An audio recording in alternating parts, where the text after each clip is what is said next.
Hello and welcome. Today we are going to solve question number 3 of exercise 7.2 of ninth class mathematics new syllabus 2025. Question number 3 है find के। हमने के को find करना है। आगे कह रहा है दैट द लाइन जॉइनिंग, एक लाइन है जो ज्वाइन कर रही है ए और बी को, यानी कि ए और बी दो पॉइंट्स है और उन दोनों को ज्वाइन करके एक लाइन बन रही है, कह रहा है वो line. And the line joining, और एक लाइन और है जो सी और डी को ज्वाइन करके मिल रही है, वो दोनों आपस में क्या हों, पैरेलल जब होंगी तब के की वैल्यू क्या होगी, और जब वो परपेंडिकुलर होंगी तब के की वैल्यू क्या होगी। तो ये आपने क्या करना है, बताना है। इनडायरेक्टली वो ये कह रहा है कि फर्ज करें, यहाँ पर मैं आपको बता देता हूँ। कहता है ए और बी हमारे पास दो पॉइंट है, इसका नाम ए है और उसका नाम बी है। कहता है इसको जोड़ के एक लाइन बन रही है, और इसी तरह से हमारे पास एक पॉइंट सी है और इसी तरह से पॉइंट डी है। कहते हैं इन दोनों को मिला मिला के एक लाइन बन रही है। तो कहता है आपने के फाइंड करना है। क्या फाइंड करना है? के। तब जब ए और ये वाली लाइन और ये वाली लाइन आपस में क्या हो, पैरेलल। इसी तरह से कहते हैं आपने के तब भी फाइंड करना है अगर ये दोनों आपस में पैरेलल है। तो होपफुली कि आपको इस चीज़ की समझ आई होगी। तो अभी मैं आपको ये बताना चाहता हूँ कि पैरेलल लाइंस क्या होती हैं।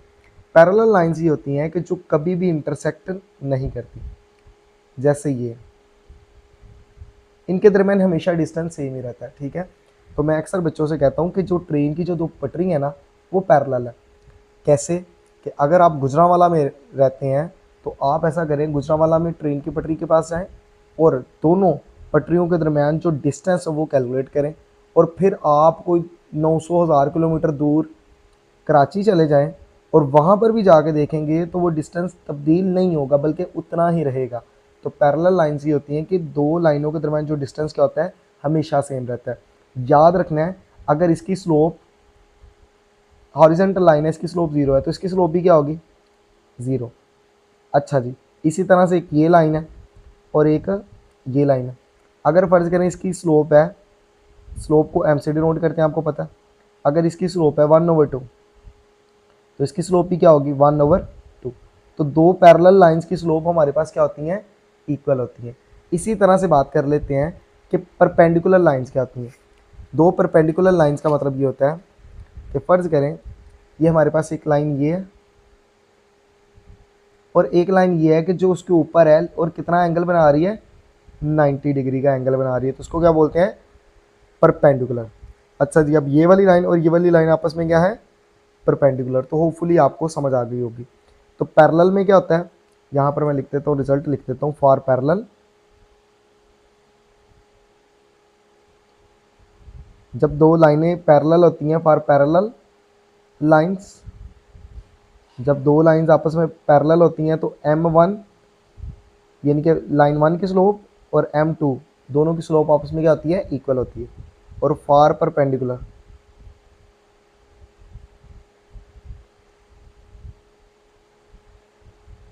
और जब परपेंडिकुलर लाइंस होती हैं, ठीक है, ये बहुत ज़रूरी है आपका समझना। और जब लाइंस परपेंडिकुलर होती हैं तो फिर क्या होता है, m1 को मल्टीप्लाई करेंगे आप m2 से तो आपको जवाब मिलेगा -1। आपको जवाब क्या मिलेगा, -1। ये बस आपने याद रखना है कि पैरेलल लाइंस में क्या होता है, दोनों स्लोप बराबर होती हैं, और फॉर परपेंडिकुलर लाइंस में क्या होता है, m1 और m2 को मल्टीप्लाई करें तो आंसर -1 आता है। चलिए जी, अब अपने क्वेश्चन को शुरू करते हैं। अच्छा जी, कह रहे हैं के फाइंड करें। आपके पास ये है तो आप ऐसा करें, यहाँ से एक स्लोप निकाल लें और यहाँ से स्लोप निकाल लें, और जब दो पॉइंट्स दिए जाएँ तो स्लोप निकालने का फार्मूला आपको पता है, y2 - y1 / x2 - x1। चलें जी, आप यहाँ पर लिखें। सबसे पहले यहाँ पर आप लिखें ए हमारे पास क्या है, 7, 3, और बी हमारे पास क्या है, k -6। अच्छा जी, अब इसको लेबल करते हैं। इसको लेबल आप करते हैं जी। पहला, ये हमारे पास कितने पॉइंट है, 2। ये x1 है, x1 हमारे पास क्या हो गया, 7। ये हो गया y1 हमारे पास क्या हो गया, 3। बच्चे ये गलती कर देते हैं, x1 x2, ये नहीं करना। ये हमारे पास क्या हो गया, x2 हमारे पास क्या हो गया, पहली वैल्यू x की होती है k, और y2 हमारे पास क्या हो गया, -6। होपफुली आपको इतनी समझ आ गई होगी। तो यहाँ पर आप क्या फाइंड करें, यहाँ पर आप स्लोप फाइंड करें। तो स्लोप का फार्मूला क्या होता है, स्लोप होती है m = y2 minus y1 over x2 minus x1। तो बच्चों इसके अंदर वैल्यूज पुट कर दे। जब आप वैल्यूज इसके अंदर पुट करेंगे तो आपके पास क्या आ जाएगा,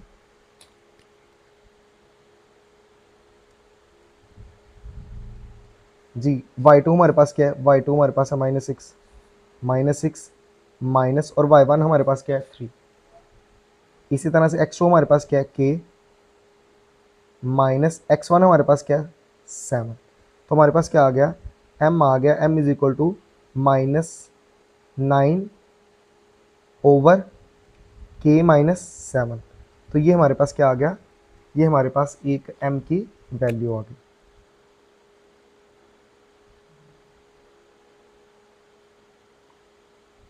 ठीक है, तो होपफुली कि आपको इतनी समझ आ गई होगी। इसी तरह से अब हम क्या करते हैं, इन दो पॉइंट्स को यूज़ कर लेते हैं और यहाँ पर क्या करते हैं, स्लोप फाइंड कर लेते हैं। और इस स्लोप का नाम मैं रख देता हूँ m1। इस स्लोप का नाम क्या रख देता हूँ m1, चूँकि दो है तो इसका स्लोप का नाम मैं रख देता हूँ m1। अब मैं क्या लिखता हूँ, इन पॉइंट्स को लेबल करता हूँ। c हमारे पास क्या है -4,5 और d हमारे पास क्या है -6,4। अच्छा जी, अब लेबल करते हैं। पहले पॉइंट हमारे पास क्या है x1 हमारे पास क्या है -4, y1 हमारे पास क्या है 5, फिर x2 हमारे पास क्या है -6 और y2 हमारे पास क्या है 4। अब m की वैल्यू हमारे पास क्या होती है y2 minus y1 over x2 minus x1। तो जी बच्चों अब वैल्यूज पुट कर देते हैं। वैल्यूज पुट करके क्या आ जाएगा, y2 हमारे पास क्या है 4, ये हो जाएगा माइनस और y1 हमारे पास क्या है 5 ओवर x2 हमारे पास क्या है -6, ये हो गया माइनस, ये हो गया माइनस और x1 हमारे पास क्या है वो भी नेगेटिव है, तो माइनस माइनस क्या हो जाएगा प्लस हो जाएगा। ठीक है, तो इस तरह से ही हमने कर लिया। तो m की वैल्यू हमारे पास क्या आ गई, डायरेक्ट लिख देते हैं +4 -5 -1 ओवर 6 रुपये देने हैं और 4 रुपये आपके पास हैं तो -2। तो यहाँ पर अगर इसको करते हैं तो m की वैल्यू हमारे पास आ गई, माइनस माइनस से कट गया तो क्या बचा 1/2। अच्छा जी, यहाँ पर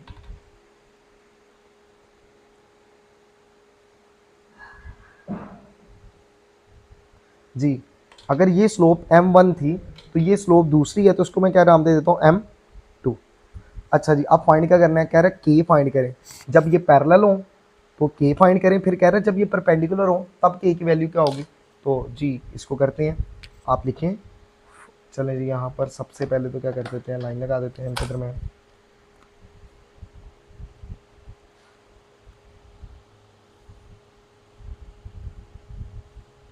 जी अब यहाँ पर मैं लिखता हूँ फॉर पैरेलल, फॉर पैरेलल। जब दो लाइनें आपस में पैरेलल होती हैं तो क्या होता है, तो तब होता है m1 is equal to m2। ये अभी बताया कि जब दो लाइनें आपस में पैरेलल होती हैं तो m1 किसके बराबर होता है m2 के बराबर। तो जस्ट मैं क्या करता हूँ, m1 की वैल्यू क्या है, m1 की वैल्यू ये है -9 over k -7 is equal to m2 हमारे पास क्या है 1/2। तो अब क्या करते हैं बच्चों, इनको क्रॉस मल्टीप्लाई कर देते हैं और जब दो रकमें हो तो क्या लगा दिया करें, ब्रैकेट में। तो ये इससे मल्टीप्लाई हो जाएगा और ये इससे, क्या करेंगे ये इससे मल्टीप्लाई हो जाएगा और ये इससे, तो क्या आ जाएगा k -7 जब 1 से मल्टीप्लाई होगा तो यही आ जाएगा और -9 मल्टीप्लाई बाय 2, तो ये क्या आ जाएगा k -7 और ये क्या आ जाएगा -18। अब हमें वैल्यू किसकी चाहिए k की, तो -7 इधर आके क्या आ जाएगा प्लस का, तो क्या आ जाएगा -18 और -7 इधर आके क्या आ जाएगा प्लस। अब इसका मतलब है कि 18 रुपये आपने देने हैं और 7 रुपये आपके पास है, तो 7 उसके रिटर्न करके कितना कर्जा रह जाएगा -11। तो ये हमारे पास क्या आ गया, आंसर आ गया। ठीक है, ये हमारे पास आंसर आ गया। तो आई होप कि आपको इस चीज़ की समझ आई होगी। तो इसी तरह से अब हमने क्या करना है, अब हमने परपेंडिकुलर वाला फाइंड करना है कि अगर यही हमारे पास स्लोप्स हों और लाइन आपस में परपेंडिकुलर हों तो फिर क्या केस होगा। जी आपने क्या लिखना है, यहाँ पर मैं लिखता हूँ for perpendicular, for perpendicular, for perpendicular, अगर दोनों लाइंस आपस में परपेंडिकुलर हैं तो फिर क्या होगा? तो फॉर परपेंडिकुलर के लिए क्या होता है?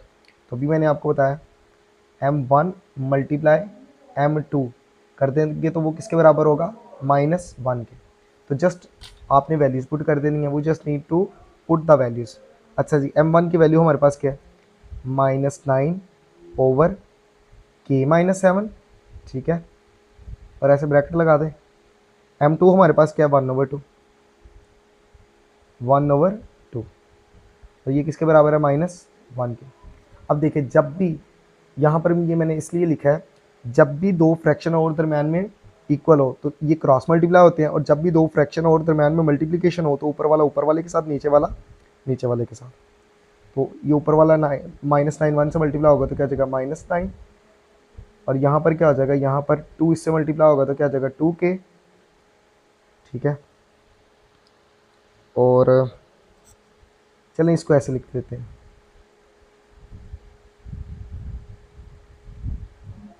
ठीक है, इस तरह से लिख लेंगे। अब भी होगा क्या बच्चों? 2k को इससे मल्टीप्लाई कर दें, या ऐसा करें कि चलें जी, जिसका कोई बटा नहीं होता उसका बटा क्या आता है? 1। अब इनको आपस में मल्टीप्लाई कर दें तो क्या आ जाएगा? ये 2k k-7, इसको -1 से मल्टीप्लाई करेंगे तो माइनस इधर लग जाएगा। ये देखें, इसको ये -1 है ना, -1 जब 2 से मल्टीप्लाई होगा तो -2, और बाकी k-7 आ जाएगा, और 1 -9 से मल्टीप्लाई होगा तो क्या आ जाएगा? -9। अब दोनों तरफ देखें, दोनों तरफ माइनस का सिंबल है, तो ये देखिएगा यहाँ पर क्या होगा? ये वाला माइनस इसके साथ क्या हो गया? कट हो गया। अब हमारे पास क्या आ गया? अब यहाँ पर हम लिखेंगे 2k-14, और इधर क्या आ गया? 9। क्या आ जाएगा? 2k-14, और इधर क्या आ गया? 9। चले, मैंने गलती की, मुझे इस तरफ ले आना चाहिए था। चले अब कर लेते हैं। 9 और -14 इधर क्या क्या आ जाएगा? +14। क्या आ जाएगा? 2k, अब इसमें ऐड करें तो क्या आ जाता है? 23 हो जाएगा, और हमें k की वैल्यू चाहिए, तो k की वैल्यू क्या आ जाएगा? 2 इधर मल्टीप्लाई हो रहा है, इधर आके क्या आ जाएगा? डिवाइड। तो ये आप तब ही कर सकते हैं जब आपकी बेसिक क्लियर है, कि आपको ये आता हो कि ये कैसे करना है। तो हमारे पास क्या आएगा? k की वैल्यू ये आ जाएगी। तो होपफुली आपको इस क्वेश्चन की समझ आई होगी। तो उसने कहा था एक लाइन ये है, ठीक है, इसकी स्लोप हमने निकाल ली, कहता है इनको मिलाएंगे तो एक लाइन बनेगी, इन दो पॉइंट्स को यूज़ करके इनकी स्लोप निकाल ली। अब वो कह रहा है k की वैल्यू फाइंड करें जब ये पैरेलल है। जब पैरेलल होते हैं तो m1 m2 के बराबर होता है, यानी कि दोनों की स्लोप आपस में बराबर रखेंगे और k की वैल्यू निकल आएगी। इसी तरह से वो कह रहा है परपेंडिकुलर अगर हो तो फिर k की वैल्यू क्या होगी? तो m1 और m2 को मल्टीप्लाई करें और उसको इक्वल टू -1 करें, तो फिर भी आप k की वैल्यू निकाल लेंगे। तो आई होप कि आपको इस वाले क्वेश्चन की समझ आई होगी। तो इसी तरह से अब हम क्वेश्चन नंबर 4 करते हैं जी। क्वेश्चन नंबर 4 की पहले स्टेटमेंट पढ़ते हैं।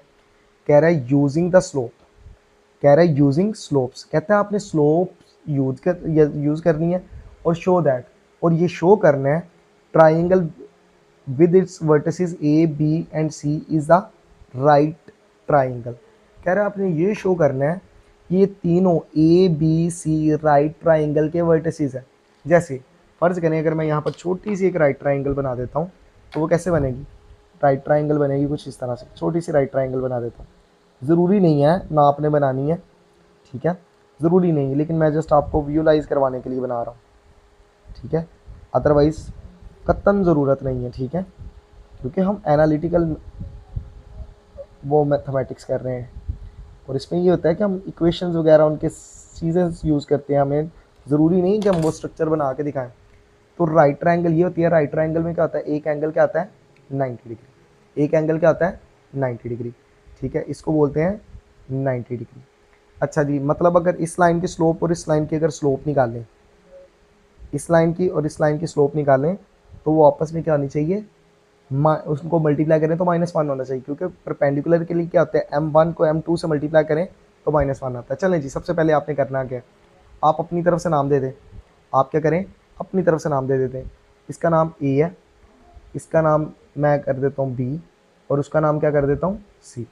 अब आपने ए बी की स्लोप निकालनी है, बी सी की स्लोप निकालनी है और ए सी की क्या करनी है? स्लोप निकालनी है। तो आपने लिखना है फॉर स्लोप ए बी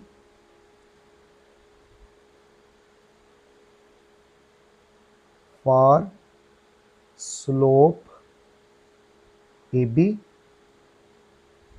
अगर आप ए बी की स्लोप निकालना चाहते हैं, ठीक है, तो क्या करेंगे, कैसे निकालेंगे? अगर आप ए बी की स्लोप निकालना चाहते हैं तो सबसे पहले आप ए और बी को लेबल करें। ए हमारे पास क्या है, 6 1, और फिर हमारे पास क्या है, बी क्या है, बी हमारे पास है 2 और 7। आप इसको लेबल करें।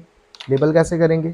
पहली वैल्यू x1, x1 हमारे पास क्या है 6, और y1 हमारे पास क्या है 1, x2 हमारे पास क्या है 2, और y2 हमारे पास क्या है 7। तो ये हमने क्या करना है, अब स्लोप निकालनी है। तो स्लोप का फार्मूला क्या होता है, m is equal to y2 minus y1 over x2 minus x1। अब वैल्यूज पुट कर दें। जी क्या होता है, m is equal to y2 हमारे पास क्या है 7, माइनस y1 हमारे पास क्या होता है 1, x2 हमारे पास क्या हो गया 2, माइनस x1 हमारे पास क्या हो गया 6। तो m हमारे पास क्या आ गया, 7 माइनस 1 क्या आ जाएगा 6, और 2 माइनस 6 आ जाएगा -4। ठीक है, यानी कि 7 रुपये हैं, एक निकल गया, 2 रुपये हैं, 6 देने हैं, तो 2 दे के भी 4 उधार आ जाएंगे। और इसको m करें तो m हमारे पास आता है, कटिंग करें तो ये आता है 3/2, और माइनस इधर लगा लिया करें। माइनस क्या करें, इधर लगा लिया करें। ठीक है, एक चीज़ मैं आपको क्लियर कर देता हूँ। ठीक है, फर्ज करें अगर आप मुझे लिखना हो -3/2, तो मैं ऐसे लिख सकता हूँ -3/2, फिर मुझे लिखना हो -3/2, -3/2, फिर मुझे लिखना हो -3/2। तो तीनों का एक ही मतलब है। मैंने सेम सेंटेंस बोला है, लेकिन क्या किया, तीनों दफ़ा एक ही चीज़ लिखी है। तो माइनस ऊपर लगा लें, साइड पे लगा लें, नीचे लगा लें, एक ही मतलब है। ठीक है, तो m की स्लोप हमारे पास क्या आ गई, इसकी स्लोप हमारे पास ये आ गई 3/2 माइनस। अच्छा जी, अब क्या करना है, यहाँ पर मैं लाइन लगा देता हूँ।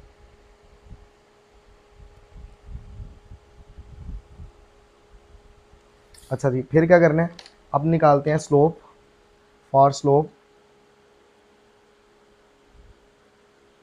ए बी की स्लोप निकल गई, अब बी सी की निकालें। फॉर स्लोप बी सी, जी मेंशन करते हैं। बी हमारे पास क्या है, बी हमारे पास है 2 7, और सी हमारे पास क्या है -6 -7। अब लेबल कर देते हैं। x1 हमारे पास क्या है 2, y1 हमारे पास क्या है 7, x2 हमारे पास क्या है -6, और y2 हमारे पास क्या है -7। ठीक है, अब क्या करना है, स्लोप का फार्मूला लगा देते हैं। m किसके बराबर है, y2 minus y1 over x2 minus x1। Values put कर देते हैं। m is equal to y2 हमारे पास क्या है -7, माइनस x1 हमारे पास क्या है 7। ठीक है, वो सॉरी y1 हमारे पास 7 है, x2 हमारे पास क्या है -6, ये हो गया माइनस, और x1 हमारे पास क्या है 2। तो m की वैल्यू हमारे पास क्या आ गई -14 ओवर -8। ये माइनस इससे कट गया, तो m की वैल्यू हमारे पास क्या आ गई, कटिंग करेंगे 7 से और ये 4 से, तो m की वैल्यू हमारे पास क्या आ गई 7/4। ठीक है, इसी तरह से यहाँ पर भी लाइन लगा देते हैं।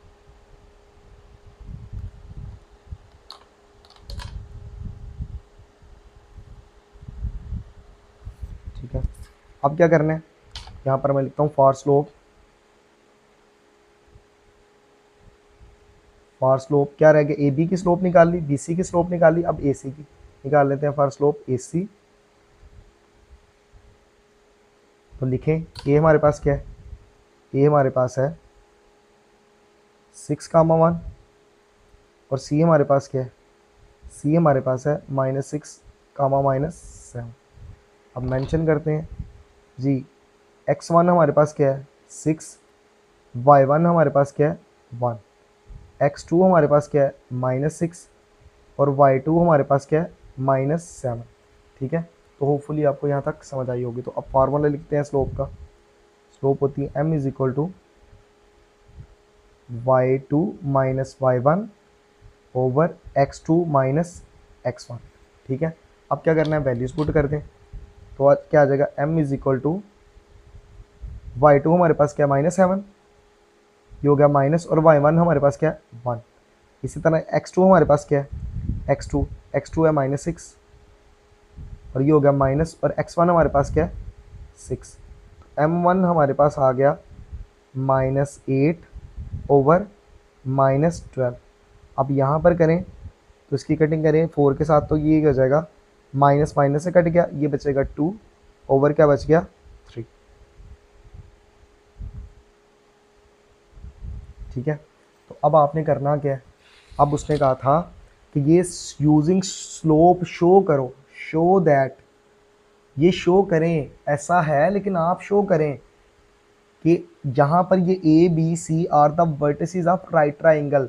तो हमें जस्ट इतना प्रूव करना है, किसी भी दो एम को पकड़ो और उनको मल्टीप्लाई करें तो आंसर -1 आना चाहिए, तो इससे पता चल जाएगा। तो जी यहाँ पर देखिएगा, अगर तो ये राइट ट्राइंगल है तो इसका मतलब है ए बी को और बी सी को, क्योंकि ए बी और बी सी आपस में परपेंडिकुलर है। ठीक है, ए बी और बी सी आपस में क्या है, परपेंडिकुलर। तो हमने ये करना है बच्चों, ए बी की स्लोप को पकड़ना है और बी सी की स्लोप को पकड़ना है, और दोनों को मल्टीप्लाई करें तो -1 के बराबर आना चाहिए। अगर तो ऐसा हो गया तो इसका मतलब है ये राइट ट्राइंगल है। अच्छा जी, आपने क्या लिखना है, for right triangle, for right triangle. ठीक है, अगर आपने डायग्राम नहीं बनाई होगी तब भी कोई इशू नहीं, जस्ट आपने करना है क्या, कोई सी दो ऐसी स्लोप को आपस में मल्टीप्लाई करें, जिनको मल्टीप्लाई करें तो आंसर -1 आना चाहिए। तो आपने क्या करना है, ए बी और बी सी को मल्टीप्लाई करें। ए बी की स्लोप हमारे पास क्या है, ए बी की स्लोप हमारे पास ये है, तो आपने लिखना है m1 मल्टीप्लाई बाय m2, ये किसके बराबर होना चाहिए, -1 के। तो जी यहाँ पर नाम रख लेते हैं, ये m1 हो गया, ये m2 हो गया, और ये m3 हो गया। अच्छा जी, अब देखें फॉर ए बी को, ए बी इसके परपेंडिकुलर, यहाँ परपेंडिकुलर तो इनमें बन रहा है ए बी में और बी सी में, तो ए बी की स्लोप को और बी सी की स्लोप को आपस में मल्टीप्लाई कर दें। तो जी क्या आ जाएगा हमारे पास यहाँ पर, ए बी की स्लोप हमारे पास क्या है, ए बी की वो है -3/2 मल्टीप्लाई। ठीक है, बी सी की स्लोप हमारे पास क्या है, बी सी की स्लोप, ठीक है, वो ये है, तो क्या कर देंगे 2/3। चलिए जी यहाँ पर मैं मेंशन कर देता हूँ 3, क्योंकि दो स्लोप है ना, तो m1 को m3 से मल्टीप्लाई कर देते हैं, तो ये किसके बराबर आना चाहिए, -1 के। ठीक है, तो अब देखिएगा, अब यहाँ पर ये हो रहा है कि ये 2 से कट जाएगा, 3 से कट जाएगा, तो हमारे पास आंसर क्या आ जाएगा, हमारे पास आंसर आ जाएगा -1 इज इक्वल टू -1। तो देखें मैंने इन दोनों को मल्टीप्लाई किया तो आंसर -1 के इक्वल आ गया। तो इससे ये साबित होता है कि ये A B C are the vertices of right triangle. तो आपने कहना है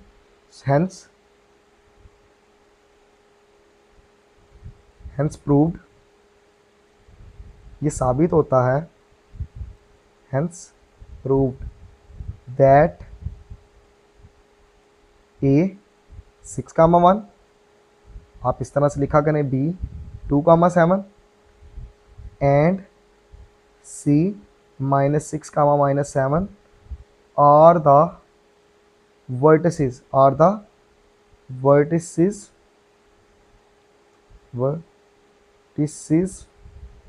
of right triangle।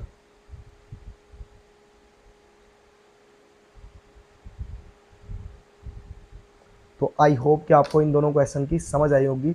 इससे रिलेटेड आपका किसी भी किस्म का कोई भी क्वेश्चन है, you can question me and I will try my best to answer you. Thank you very much.